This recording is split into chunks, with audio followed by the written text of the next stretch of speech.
In the United States, despite a barrage of attack ads, national opinion polls show Mitt Romney and Barack Obama in a virtual dead heat in the race for the presidency. A new Gallup poll shows most voters view Mitt Romney's business background as a strength, but they find Barack Obama more likeable. And increasingly, from within Republican ranks, there are calls for the Romney camp to do more to make their man more transparent and personable. Craig McMurtry reports. Good to see you. How are you? Getting warm out here. Hi. He ran unsuccessfully for the Senate, managed a Winter Olympics, was governor of Massachusetts, and this is his second tilt at the presidency. Yet Mitt Romney remains a mystery to most Americans. We want to make America more like America, with conviction that freedom is right. He's been dubbed the Tin Man, aloof, distant, awkward, a straight-laced 65-year-old gift for comedians. Mitt Romney has gotten this reputation as a guy who can't identify with the common man, no matter how hard he fires them. I drive a Mustang and a Chevy pickup truck. Ann drives a couple of Cadillacs, actually. I'm not sure about these cookies. They came from the local 7-Eleven bakery or wherever. Morning, y'all. I got started right this morning with a biscuit and some cheesy grits, I'll tell you. I'm learning to say y'all, and I like grits, and strange things are happening to me. Possibly one of the shortcomings of his campaign so far is he's chosen to not voluntarily reveal more about himself than he could have. Ron Scott comes from Salt Lake City and, like Mitt Romney, is a Mormon. His family has known the Romney family for years. As a church leader, he was good at relating to people. He may have been mechanical in some areas. The veteran journalist says he has a lot of time for the presumptive Republican nominee, but he wrote an unauthorised warts and all biography, one he says the Romney clan felt invaded their privacy. They weren't happy about it. He's the one seeking the presidency of the United States, and we want to know that family, just like... He's convinced that Mitt Romney has to let go of his famous reserve to make himself more real to ordinary Americans. The Tin Man reference came from a leading businessman here in Boston who was talking about the fact that he lacked heart, or he seemed to lack heart, didn't have the kind of human empathy that it would take to run for office. Mitt would walk in the door after work, leave the briefcase at the door.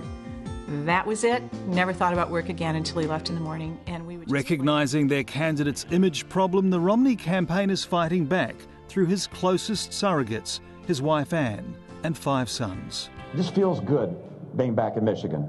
The trees are the right height, the streets are just right. He's a little goofy, and that's just, that's part of his charm, I think. His true identity will come out, and we know what a great father he is. We know how much he loves the country. We know how much he loves our kids, his grandkids. It's not ambition that's driving him. It is really a desire to give back. Willard Mitt Romney had a privileged upbringing, attended a Mormon university, was a missionary in France, went to Harvard Business School, married his school sweetheart, and by his mid-30s had risen to become a bishop in his church and a standout in the world of business consulting. This is the corporate headquarters of Bain Capital, the private equity firm Mitt Romney co-founded and ran for 15 years. He's one of the richest men to ever seek the White House.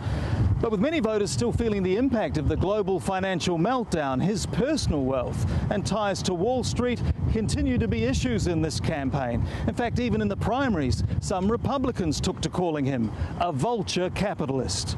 Oh, beautiful for spacious skies, for amber waves of grain. The Obama campaign has targeted his overseas bank accounts and his record at Bain, accusing him of sending jobs offshore. Famous for his cool, analytical approach, he's also come under fire from his own side for refusing to release more of his tax records. There's obviously something there, because if there was nothing there, he would say, have at it. So there's obviously something there that compromises what he said in the past about something. But I think the bigger thing is, it's arrogance. I think the first impression I had of Mitt Romney was the very first meeting that we had. And unfortunately, it wasn't a good first impression. Democrat Patricia Haddad remembers when Mitt Romney first arrived at the Massachusetts State House after being elected governor. From the day he walked through the doors, he physically separated himself from the rest of the building.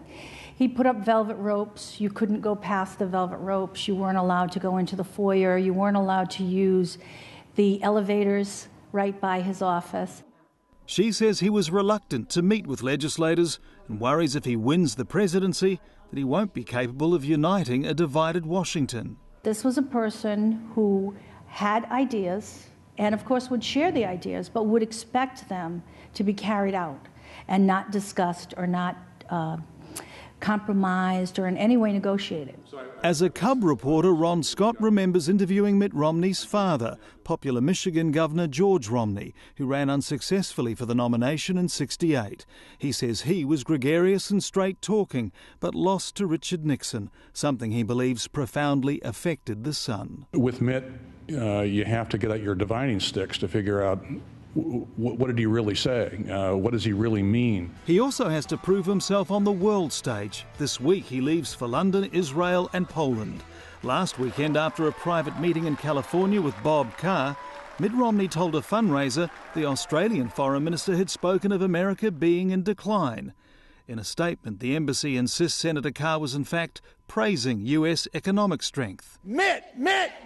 For frustrated Romney supporters like Ron Scott, he remains the hidden man. Can he be elected if he doesn't let the real Mitt emerge? No, he cannot. I want to see the real Mitt emerge. I don't think I've seen it yet, and I'm hoping that it will. And if it does, the long-time Romney observer predicts a photo finish this November. Craig McMurtry, Lateline.